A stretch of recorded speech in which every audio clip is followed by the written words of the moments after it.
History often portrays ancient warriors as greedy mercenaries chasing piles of gold, but that image is a modern fantasy.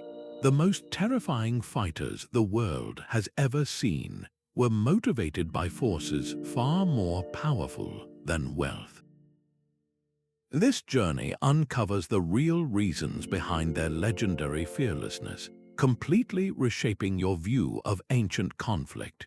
We will venture from the shield walls of Sparta to the vast steppes of the Mongol empires, discovering how honor, tribe, and faith created soldiers who were indifferent to treasure. By the end, you will understand the profound psychological and cultural engines that drove Antiquity's greatest combatants, answering a haunting question. What kind of man steps onto a battlefield seeking not riches, but a reputation that will outlive him? We see the world through the lens of our own economy, a world of salaries and stock markets, and we assume a universal truth that gold has always been the ultimate prize. This projection is perhaps the greatest barrier to understanding the ancient warrior's soul. Their economies were not built on cash flow but on social bonds, where a gift of land or a prized weapon from a chieftain created a debt of loyalty far more binding than any contract. Gold itself was not a universal currency to be spent freely. In many of these societies, precious metals were deeply entangled with the divine. A golden arm ring was not just a payment. It was a physical manifestation of a leader's favor, a sacred object that connected the warrior to the gods of their people. To wear it was to display your honored place in a cosmic order, not the balance of your bank account. The concept of a mercenary, a man who would fight for any cause as long as the price was right, was often viewed with contempt. It was a sign of a rootless man without tribe, without honor. To truly grasp what drove these fighters, we must step away from our modern marketplace and into their world, a world built on entirely different foundations. That world begins not with individual ambition, but with the collective identity of the tribe. This pursuit of honor was a tangible, desperate hunger. Imagine a world where your name and the memory of your deeds was the only thing that could truly cheat death. For the heroes of Homer's Iliad, men like Achilles and Hector, this was the stark reality. Their culture revolved around a single, powerful idea, the concept of kleos. Kleos was not merely fame as we understand it today. It was everlasting glory, a reputation for valor that would be sung by poets for generations after your body had turned to dust. This was the only immortality they could aspire to, and it was a prize fought for with more passion than any chest of treasure. A warrior's social standing, the respect he commanded in the hall, and the future of his entire family lineage were all staked on his performance in the chaos of battle. To be called a coward was a fate worse than death, a stain that could never be washed away. In this value system, accumulating wealth without the corresponding honor was seen as pathetic, even disgraceful. A rich man who had not proven his courage was an object of ridicule, not admiration. This created a psychological landscape where the greatest reward was the nod of approval from your fellow warriors, the song composed in your name. This deep-seated need for recognition forged a type of soldier who was utterly fearless, because the worst outcome was not dying, but dying without having achieved anything worth remembering. This hunger for a legacy, for a name that would echo through the ages, was the first and most personal engine driving Antiquity's most formidable fighters. But this hunger for a personal legacy was only one part of the equation. The warrior's identity was forged not in isolation, but within the unbreakable bonds of his tribe. In the world before nations and flags, a man was defined by his lineage, by the chieftain he followed, and by the community that gave him his name. His fight was never for himself alone. It was for the survival and honor of his entire people. This deep-seated loyalty created a form of courage that was collective, a shared ferocity that made ancient war bands so terrifyingly effective. To understand this is to see why an offer of gold from an outsider often fell on deaf ears. How could a bag of coins compare to the safety of your family, the approval of your ancestors, or the very land your people had called home for generations? The concept of betraying your kin for payment was not just a bad deal, it was a spiritual crime, an act that would sever you from everything that gave your life meaning. This bond was the bedrock of societies from the Germanic tribes that challenged Rome to the clans of the Scottish Highlands. A warrior did not march to war beside strangers. He fought shoulder to shoulder with his cousins, his childhood friends, and the elders who had taught him to hold a spear. Their fates were woven together. A victory brought prestige and security to everyone he loved. A defeat could mean the utter annihilation of his village, the enslavement of his children. This created a level of unit cohesion that no mercenary army, bound only by a promise of pay, could ever hope to match. Each man was acutely aware that his actions directly impacted the survival of those he held most dear. There was no room for cowardice when the price of failure was so catastrophically personal. This explains the seemingly reckless bravery often recorded in battles against more disciplined professional armies. These warriors were not simply following orders, they were defending their home, their history, and their future in a single, desperate, unified effort. This profound connection to tribe and kin leads us directly to the third, and perhaps most powerful, force that animated these fighters, a force that transformed the battlefield from a place of carnage into a sacred ground. The battlefield itself was a temple, and the clash of steel was a form of prayer. For the most formidable warriors, the fight was not a profession but a sacred duty, a direct service to the gods who governed their world. This spiritual armor provided a kind of courage that was simply inaccessible to a soldier motivated by pay. Consider the Norse berserkers, warriors who were said to shed their human forms before a fight. They entered a state of ecstatic fury, a battle trance where they believed they were possessed by the spirit of Odin, or even the ferocity of a bear or wolf. In this state, they were not men concerned with loot or survival. They were divine instruments convinced of their own invincibility. The promise of gold would have been an insult to such a sacred frenzy, a trivial earthly concern for a man temporarily touching the divine. This pattern repeats across cultures. Celtic champions often fought with a similar belief in a glorious afterlife, a realm like their otherworld, where heroic death was not a tragedy but a triumphant passage. When a warrior is certain that falling in battle earns him a seat at a god's table for eternity, the fear of death dissolves. It transforms the terrifying chaos of combat into a preordained path to glory. This divine mandate created a psychological chasm between these fighters and their opponents. A mercenary army fights to live and spend its earnings. But a warrior who believes he is enacting a god's will fights with an entirely different calculus.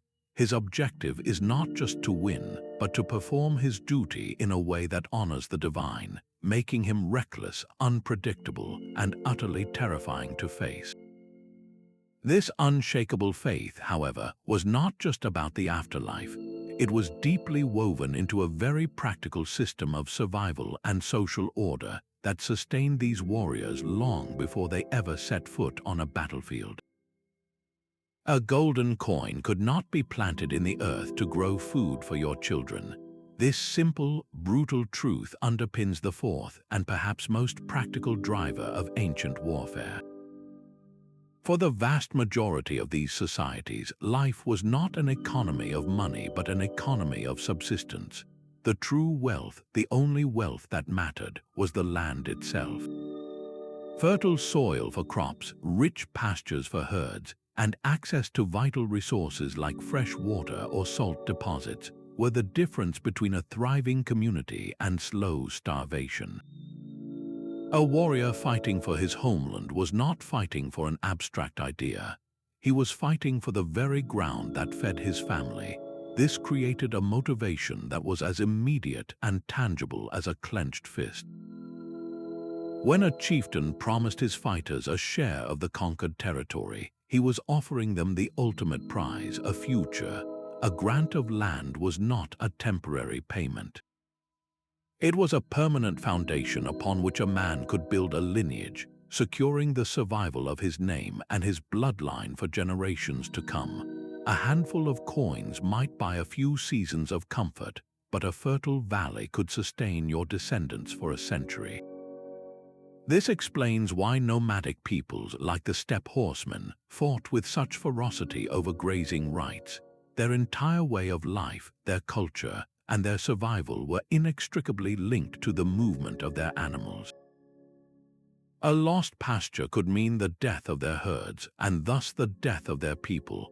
In this context, an enemy offering gold to switch sides would be met with confusion, even disdain. What use was a shiny metal when the grasslands that fed your horses were under threat? This focus on essential resources shifts our perspective from the individual warrior to the entire community he served. His courage was not just for personal glory or divine favor, but for the collective well-being of everyone he knew. The warrior secured the land, and the land, in turn, sustained the warrior and the society that honored him. This symbiotic relationship between the fighter and his community reveals the final, overarching structure that made these ancient war machines so resilient and so feared. Sparta stands as a living testament to the ultimate triumph of ideology over materialism. While other cultures valued honor and tribe, the Spartans engineered an entire society from the ground up to systematically eradicate the desire for wealth in its warriors. Their currency was not gold or silver, but heavy, impractical iron bars. The intention was not to facilitate trade, but to make the very act of accumulating wealth so burdensome that it lost all appeal. A Spartan warrior had no use for a purse full of coins. His wealth was measured in the strength of the phalanx beside him and the fear his red cloak instilled in his enemies. This radical austerity was woven into the fabric of life through the agoge, the infamous training system that began in childhood.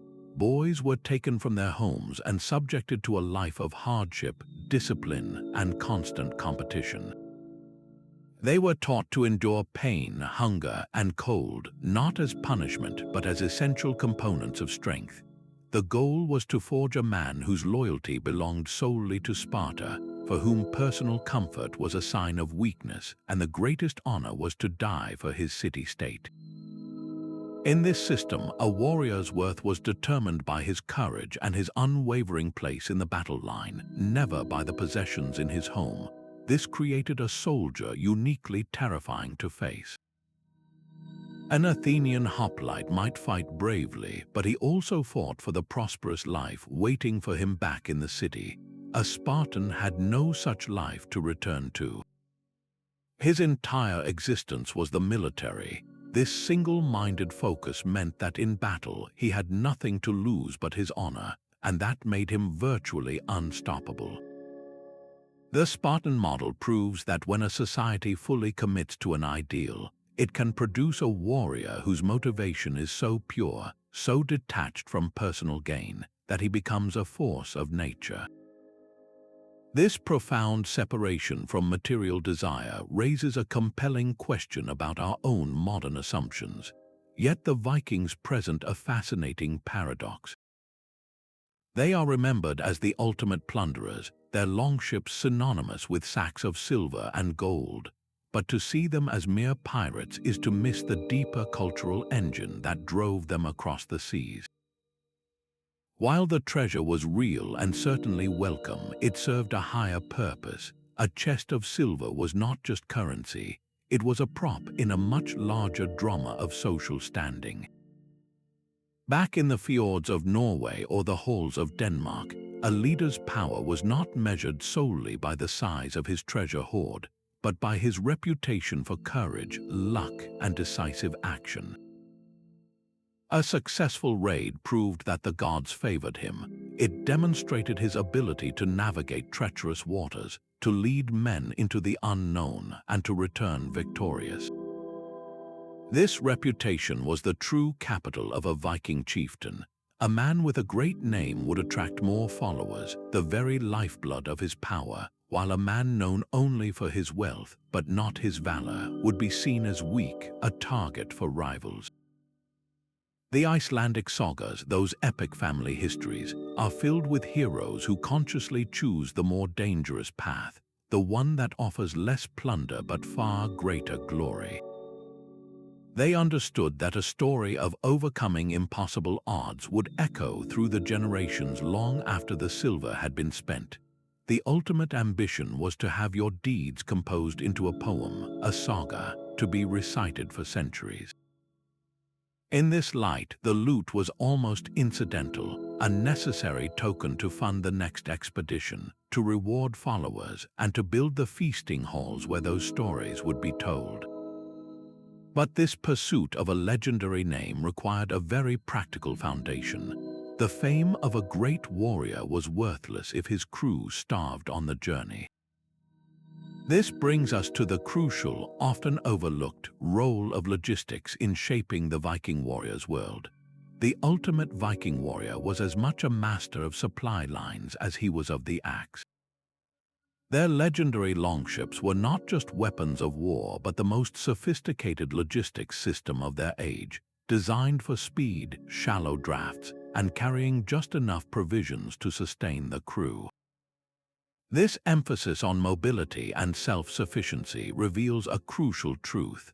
A warrior culture built around raiding and exploration simply could not afford to be bogged down by greed.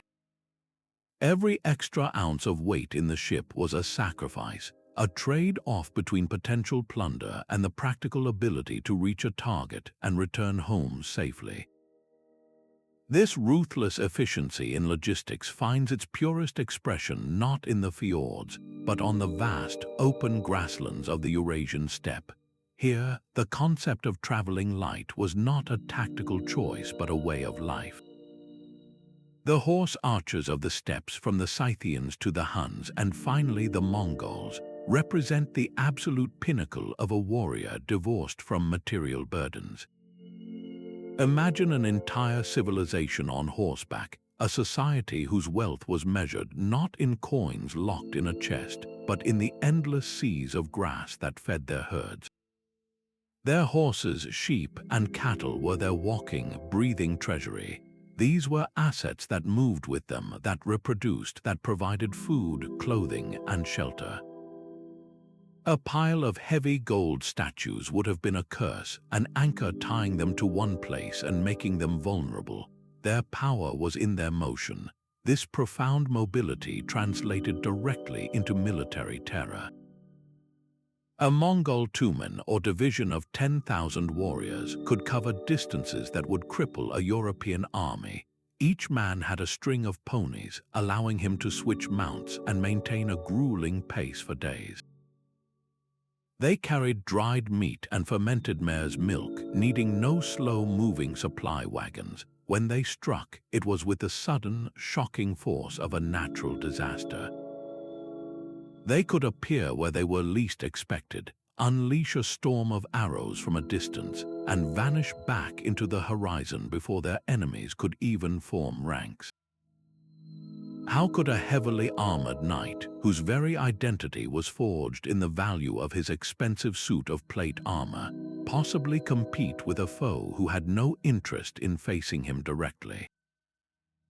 The knight's wealth was his weakness, weighing him down both physically and psychologically.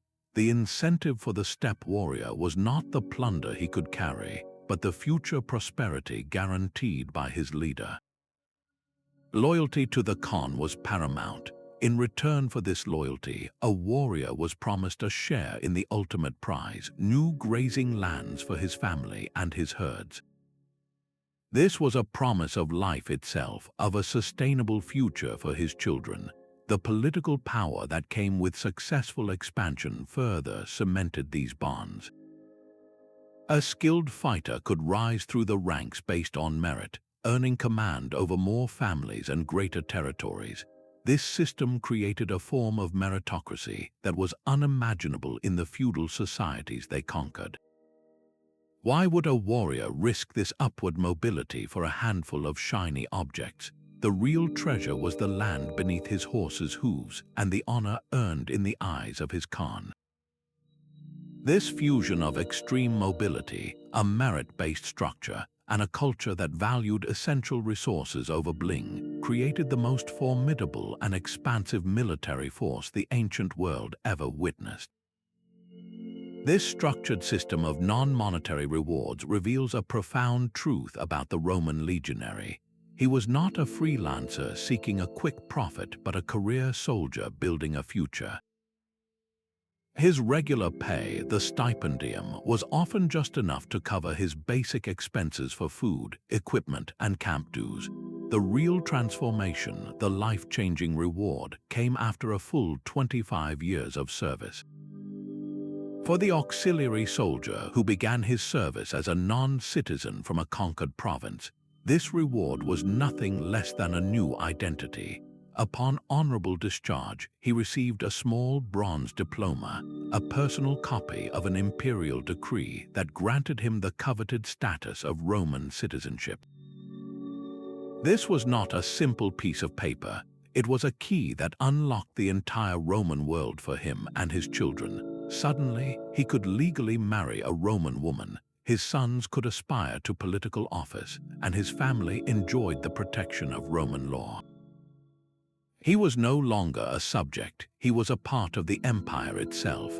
This promise of integration and legal standing was a motivator of incredible power, turning potentially rebellious young men from Gaul or Thrace into some of Rome's most loyal fighters. For the soldier who was already a Roman citizen, the reward was equally tangible. After his long service, he received a substantial grant of land, often in a veteran colony on the empire's frontiers. This was not a temporary bonus but a permanent foundation for his family's prosperity for generations. He was given the means to become a respected landowner, a pillar of a new community. This system brilliantly channeled the soldier's ambitions away from the chaos of looting and toward the stability of the state. His personal success became inextricably linked to the success and expansion of Rome itself. Why risk disciplinary action for plunder when a guaranteed, honorable retirement awaited? This created a discipline on the battlefield that was the envy of the ancient world. The legionary advanced in lockstep, trusted the man next to him, and followed complex commands because each man was invested in a shared, long-term outcome. His courage was not the wild fury of a berserker but the calm, relentless pressure of a professional securing his pension. He fought for the honor of the legion, for the future of his bloodline, and for his own defined place within the greatest civilization he knew. This distinction between a mercenary and a true believer is not just a historical curiosity. It finds a powerful echo in modern psychological research. Studies consistently show that when a task requires creativity, resilience, or courage, intrinsic motivation consistently outperforms extrinsic rewards. A person driven by an internal sense of purpose, by the mastery of a craft, or by the autonomy to make their own choices, will often achieve far more than someone who is simply working for a paycheck. The ancient warrior, in his own context, was the ultimate example of this principle. His belief system was not a vague philosophy. It was a concrete psychological engine. The promise of Kleos, the duty to his tribe, the service to his god, these were not external payments. They were internal drives wired directly into his sense of self-worth and his place in the universe. This ideological fervor provided a kind of fuel that mere gold could never match. It allowed a Spartan to stand firm in the heat of battle, not because he was paid to, but because his entire identity was built upon that single act of standing firm. It allowed a Viking to set sail into a terrifying, unknown ocean, driven by the desire to etch his name into the sagas. This mental framework created a warrior who was not just fighting an enemy. He was fulfilling a cosmic purpose. He was autonomous in his courage, a master of his fate, and deeply connected to a purpose greater than his own life. This is why a phalanx of citizen soldiers could defeat a larger force of mercenaries.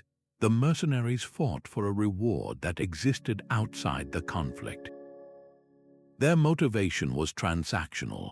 If the battle turned against them, the rational choice was to retreat and live to fight another day for another paymaster. But for the true believer, the reward was the conflict itself. To flee was to negate the very reason for fighting.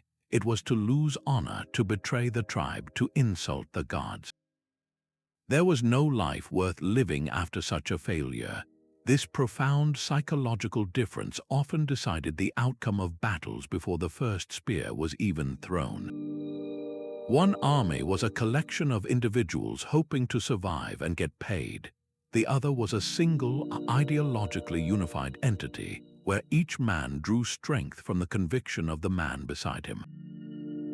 They were fearless because they were fighting for something they perceived as infinite, making the finite risk of death seem like a trivial price to pay. A commander's primary concern was not profit but the survival of his army. An army burdened by wagons full of gold moved at a snail's pace, becoming a vulnerable target for faster, more agile enemies. Every ounce of weight had to be justified. Precious metals were incredibly dense and heavy, demanding valuable space on supply carts that could otherwise carry sacks of grain, barrels of fresh water, or spare weapons. For a force like Alexander the Great's army marching deep into Persia, the logistical nightmare of transporting treasure was a constant strategic dilemma. The spoils from a conquered city were a mixed blessing. While they boosted morale, they also created a massive security problem. A slow-moving column, glittering with loot, was an irresistible prize for guerrilla attacks or rival armies. This is why the most brilliant generals often made ruthless choices. They would sometimes force their soldiers to leave plunder behind or even destroy captured goods to maintain their operational speed. The legendary Roman general Scipio Africanus, facing Hannibal in the final days of the Second Punic War, understood this perfectly. He knew that a disciplined, mobile force unencumbered by greed held a decisive advantage over an opponent whose soldiers might be more focused on protecting their personal loot than on following orders. The division of spoils was another point of extreme danger. Arguments over the fair share of treasure could shatter the unity of an army overnight, turning comrades into rivals. A smart commander centralized the collection and distribution of wealth, ensuring it was done in an orderly manner after the campaign was truly won, not in the heat of the moment. This focus on logistics over loot reveals a stark military reality. The armies that carved out empires were not the ones that stopped to count every coin, but the ones that valued mobility, supply, and discipline above all else. Their true treasure was their ability to move fast and strike hard. A battlefield victory offered a reward far more valuable than chests of plunder, the chance to capture a self-replenishing form of capital. In the ancient world, human labor was the ultimate engine of any economy, and a strong back was often worth more than a bag of gold coins. The true objective of a raid or a major battle was frequently not to empty a temple of its artifacts, but to return home with a long line of captives. These prisoners represented a transformative kind of wealth, A single slave could be put to work tilling fields that would feed a community for years, building defensive walls that would protect a city for generations, or mining the ore that would forge the weapons for future armies.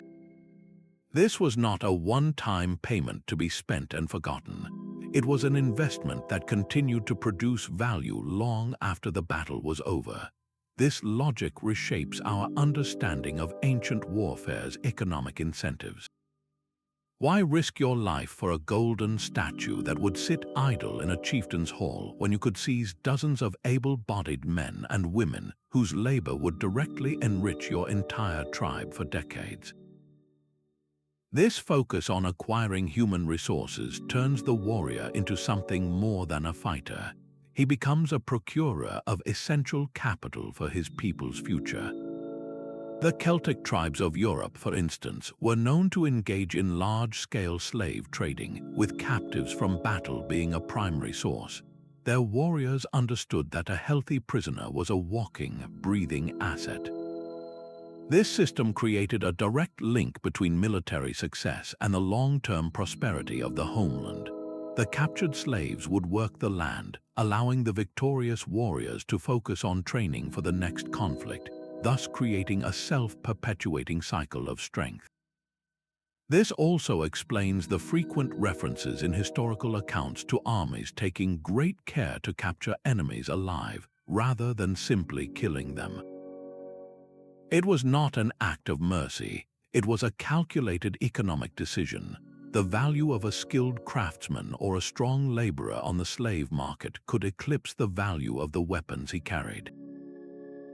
This shifts the entire perspective from short-term plunder to a strategic, almost corporate view of capital accumulation. The warrior was not a looter. He was an agent of economic expansion, securing the human fuel that would power his society's growth and ensure its dominance for years to come. Even the most hardened warrior could be stopped by an invisible barrier, one built not of stone but of superstition and sacred law. There were treasures on the battlefield that were simply untouchable, not because they lacked value, but because their price was believed to be a supernatural curse. Imagine a victorious soldier standing before a conquered temple, its inner sanctum filled with golden idols and jeweled offerings. To our modern eyes, this is the ultimate prize. But for that ancient fighter, reaching for that wealth might feel like signing his own death warrant. These objects were not mere possessions. They were the property of the gods, charged with a divine power that could strike down any mortal foolish enough to claim them for personal use. This was not a vague philosophical idea. It was a concrete, deeply held fear. The grave of a legendary king was not just a burial mound, it was a sealed repository of ancestral power. To disturb its contents was to risk awakening a vengeful spirit that would haunt your family for generations. This cultural restraint created a fascinating paradox. A warrior who showed no fear of 1,000 enemy spears might tremble at the thought of pocketing a sacred amulet from a desecrated altar. His courage was boundless in the face of human opponents, but it had its limits when confronting the wrath of the divine. This explains why some of the most spectacular archaeological finds come from tombs that were never looted in antiquity. It was not that ancient people did not know they were there. It was often because the cultural taboo against disturbing such sites was stronger than any temptation of gold. A warrior's reputation was built on honor, and what greater dishonor could there be than to be known as the man who brought a plague upon his people for a handful of cursed treasure? This spiritual calculus actively suppressed material desire, creating a world where the most valuable objects in our terms were sometimes the least desirable in theirs. The fear of divine retribution was a more effective guardian than any lock and key. A warrior's true account balance was measured in cattle and the loyalty of his companions. In the world before coins became common, wealth was a living, breathing thing. It was the land that grew your food and the herds that moved across it. A chieftain's power was not locked away in a vault. It was demonstrated for all to see in the size of his feasting hall and the generosity with which he rewarded his followers. This created a redistributive economy, a continuous cycle of giving and obligation that bound society together. A successful raid would bring in new resources, perhaps captured livestock or stores of grain. The chief would then distribute these spoils among his warriors, not as a salary but as a gift.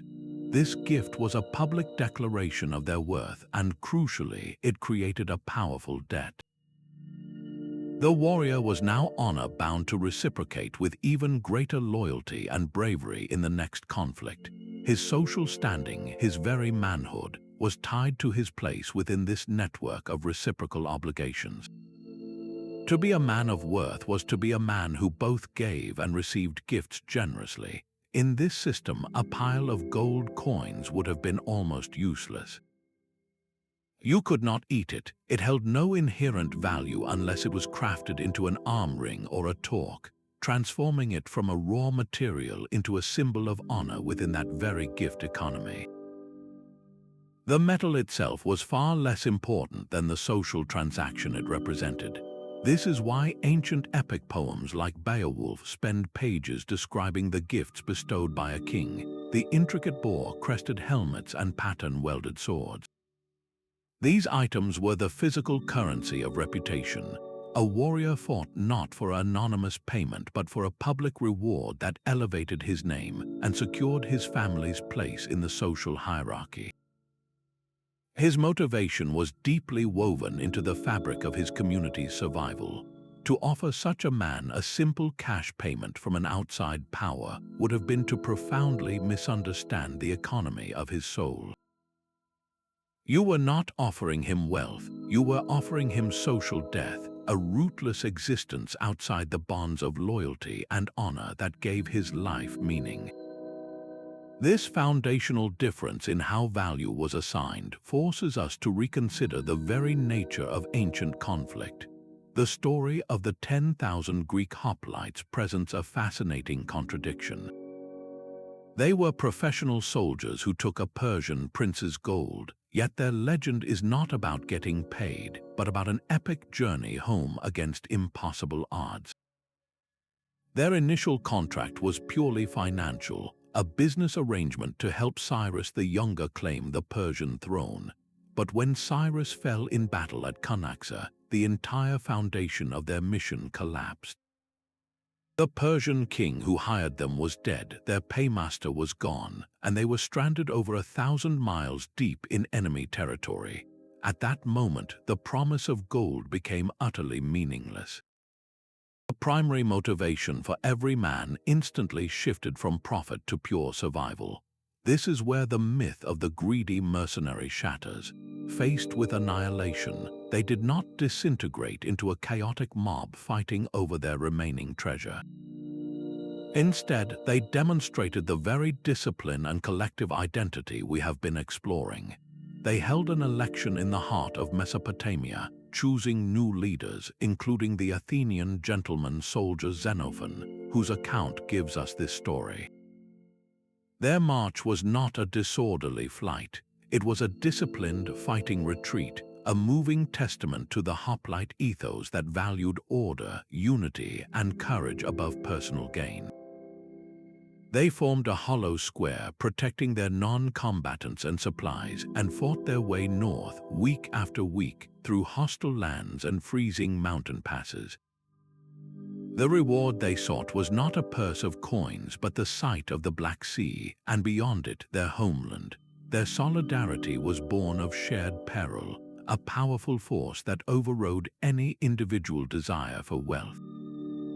Why risk everything for a handful of gold when the only thing that mattered was seeing your family again? This episode proves that even when a financial incentive exists, it is often the most fragile motivation. When the structure of payment vanishes, more profound, intrinsic drives take over. The will to live, the loyalty to your comrades, the determination to uphold your honor even in defeat. The 10,000 are the exception that proves the rule. They started as mercenaries, but they became a brotherhood, and their true story is not about the gold they were promised, but the incredible journey they made after that promise was broken. This rigid system of distribution turned plunder into a tool of command. A victorious general did not simply let his men ransack a city at will. Such chaos would destroy the very prize they had fought to capture and shatter the army's discipline. Instead, a formal process unfolded, one that reinforced the social order as much as it rewarded the troops. The first and largest cut was reserved for the state or the commanding king. This central share funded the entire war machine, paying for future campaigns, maintaining fortifications, and building the temples that guaranteed the gods' continued favor. It was a public investment, not a private windfall. Next came the portion set aside for the divine. A tenth of the spoils, the sacred tithe, was often consecrated to a patron deity like Apollo or Athena. This was not merely a gesture of thanks. It was a crucial act of piety, ensuring the army remained in the gods' good graces for the next battle. Only after these obligations were met would the remaining spoils be divided among the men. The soldier's share was far from equal. A common spearman would receive a modest amount, perhaps a few silver coins or a simple weapon.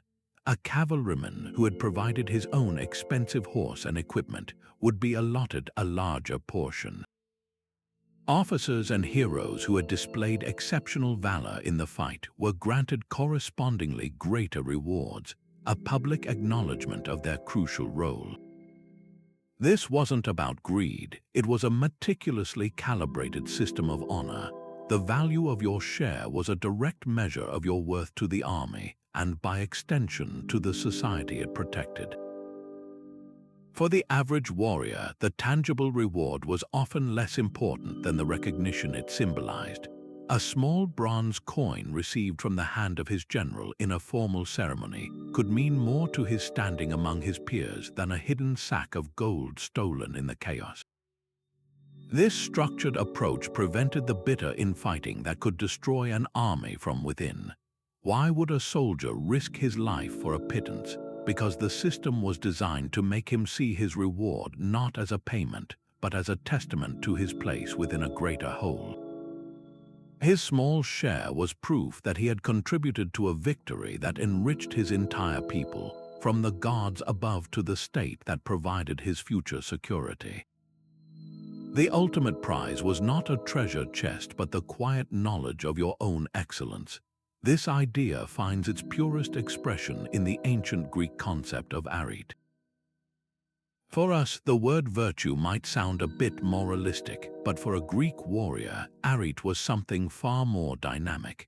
It was about achieving the absolute peak of your potential, about fulfilling your purpose with flawless skill and courage. A sword possessed arete if it was sharp, strong, and perfectly balanced.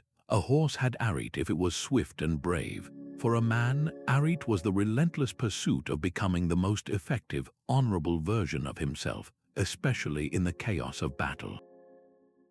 This was a deeply personal quest. The true reward was internal, the profound satisfaction of looking back on your actions and knowing you had not faltered, that you had met your destiny with strength and dignity.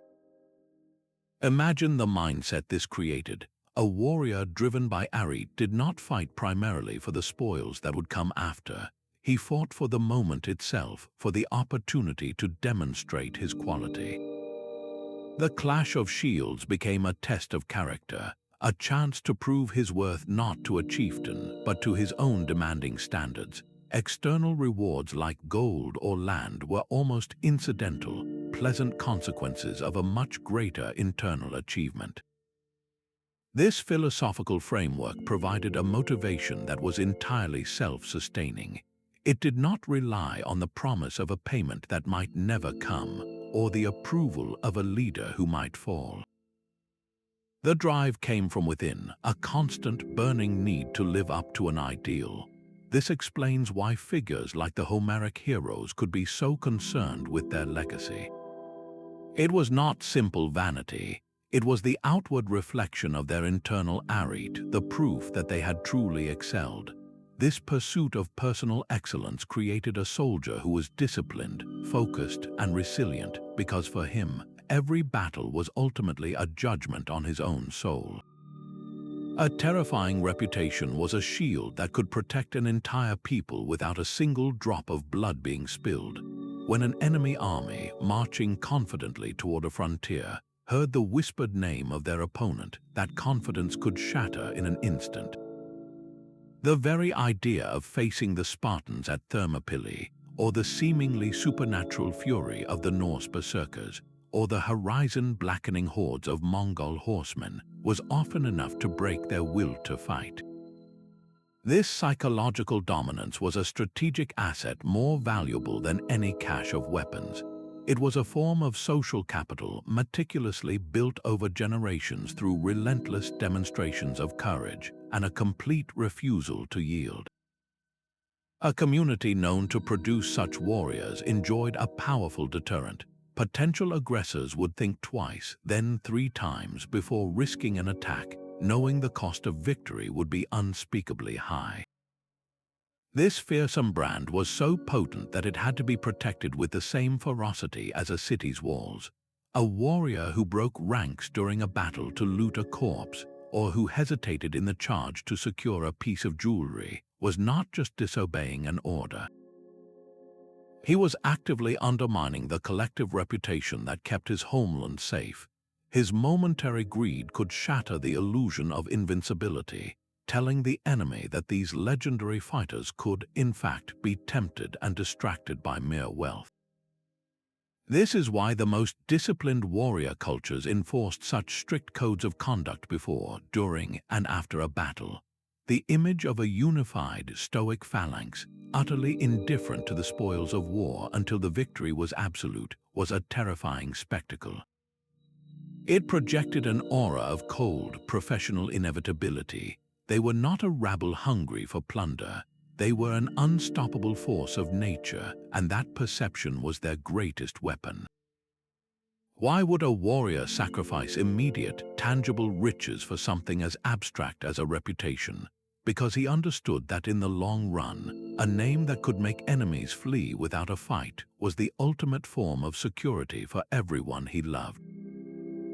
A warrior's name could echo for 1,000 years, carried not on a coin but in the rhythm of a song. In a world before the written word was common, memory was the only true library, and the bard was its keeper. The greatest fear was not death on the battlefield, but silence after it. To be forgotten was the final, absolute defeat. This is why the poet, the skald, the storyteller held a position of immense power, often ranked alongside chieftains and priests. They were the architects of immortality. A single, well-composed verse about a warrior's courage could secure his place in the collective memory of his people long after his children and grandchildren had passed away.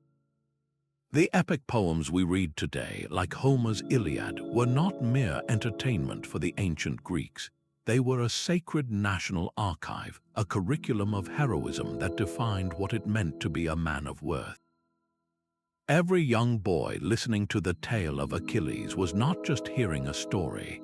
He was receiving a blueprint for his own life, learning that the pursuit of eternal glory was the highest possible calling.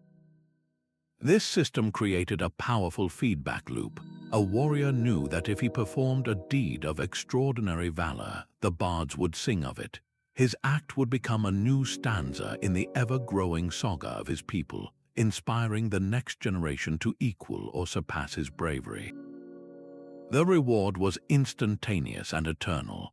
In the moment of his greatest courage, he could already hear the song being composed. This desire to be the subject of a great story encouraged a very specific kind of behavior.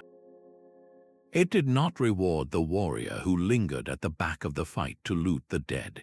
It celebrated the one who led the charge, who defended a narrow pass against impossible odds, who sacrificed his own life to save his comrades. These were the actions that made for a compelling narrative. Greed was a boring, forgettable vice. Selfless courage was the stuff of legends. The value of this poetic immortality was considered so immense that warriors would often reward the bards handsomely from their own share of spoils, not as a payment, but as an investment in their own enduring legacy. They understood that the poet's tongue could build a monument more lasting than any stone. This evolution in military motivation becomes starkly clear when we examine the professional mercenary companies of Renaissance Italy, the Condottieri. These were not warriors bound by tribal loyalty or divine purpose. They were businessmen in armor, their allegiance dictated by a signed contract known as a condotta. Their primary asset was not their honor, but their highly trained, expensively equipped fighting force. A dead soldier was not a glorious martyr. He was a financial loss, a depreciated investment. This economic reality fundamentally reshaped the nature of conflict. Campaigns between condottieri armies often resembled elaborate, high-stakes chess games. They featured long marches, strategic positioning, and complex feints, all designed to force a favorable surrender without resorting to a full-scale, bloody confrontation. A decisive battle was a tremendous risk. Winning a Pyrrhic victory where your own army was shattered even as the enemy fled was a commercial disaster. It could bankrupt the entire company. This led to a style of warfare that could seem almost theatrical to modern observers, with battles sometimes ending after a handful of casualties once the tactical outcome was clear. Contrast this with the grim determination of a Spartan phalanx or a Viking shield wall. For those ancient fighters, the point of the battle was the battle itself. It was the sacred arena where honor was won, gods were appeased, and the fate of the tribe was decided. Withdrawal was a permanent stain on a man's soul. For the condottieri captain, withdrawal was a sound business decision, preserving his capital to fight another day for another paymaster. The very definition of courage had changed. It was no longer about standing firm against impossible odds, but about calculating risk to ensure the long-term survival of the company. This shift from a culture of sacrifice to a culture of contract reveals a profound truth. When an army's spirit is fueled by money, its appetite for true, decisive risk diminishes. The most fearsome warriors in history were not those who fought to preserve their wealth, but those who fought for reasons that made them indifferent to it. A Spartan warrior's final resting place was a statement in itself. In a society that actively scorned material display, a grave overflowing with gold would have been a dishonor, a betrayal of the very ideals the man lived by. The markers for Spartan dead were famously simple, often bearing just two words, his name and the phrase, "in battle." That was the entirety of his identity that mattered to the state. His wealth was not in what he possessed, but in the manner of his death. This archaeological silence speaks volumes. It tells us that the ultimate value was not something that could be buried with him, because it lived on in the memory of his city and the continued strength of the phalanx he had been a part of. Compare this to the Viking ship burial. Here, the warrior is interred with his most essential tools, his axe, his shield, and the vessel that carried him to glory. The ship itself is a symbol of mobility and power, but it is not a treasure chest. The goods placed within are practical, items for a journey, reinforcing the idea that his primary identity was that of a seafaring fighter. Status is displayed through the quality of the weapons and the scale of the burial rite, not through piles of anonymous coins. These graves are not filled with currency for the afterlife. They are equipped for a purpose, suggesting the warrior expected to continue his honored role in the next world. What a society chooses to bury with its dead reveals what it believes is essential for the soul's journey.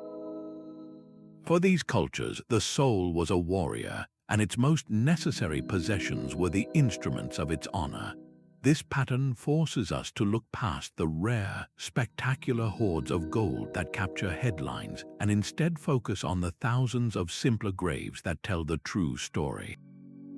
The message from the ground is clear. The most feared warriors were not sent off with their bank accounts, but with the very things that define them: their weapons, their loyalty, and their unyielding spirit. This gradual shift from personal honor to state salary marks one of the most profound transformations in human history. As kingdoms expanded into empires and tribal lands were absorbed into vast bureaucracies, the very nature of conflict changed. A seasonal raid led by a chieftain known to every warrior was one thing. A decade-long campaign across continents, commanded by a distant emperor through a chain of faceless officers, was something else entirely. The intimate bonds of tribe and lineage could not stretch over thousands of miles or sustain an army that remained in the field for years. The state needed a new, more scalable system of motivation. The solution was to professionalize the warrior, turning him from a defender of his homeland into a paid employee of the empire. This was the birth of the soldier as we would recognize him today, a career professional who received regular pay, the stipendium, and the promise of a pension in the form of land or citizenship after a full term of service. His loyalty was no longer primarily to his chieftain or his ancestors, but to the institution that signed his paychecks.